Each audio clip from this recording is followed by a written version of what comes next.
Ngayon mga kaalaga ay huhugasan natin itong mga patukaan natin.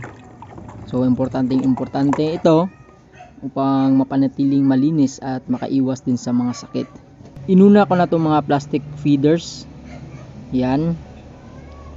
Pagkatapos ay itong mga clay pot natin, which is gamit ko is brush para kuhang-kuha talaga yung mga dumi. Then ito na, papatuyuin na natin. So importante din ibilad natin ito sa araw.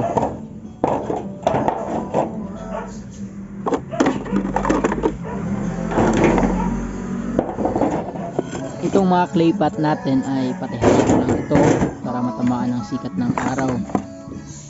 Kunti lang yung mga patukaan natin kasi mag-golden tayo and nag-start pa lang sa hobby na to. So goods tayo dyan.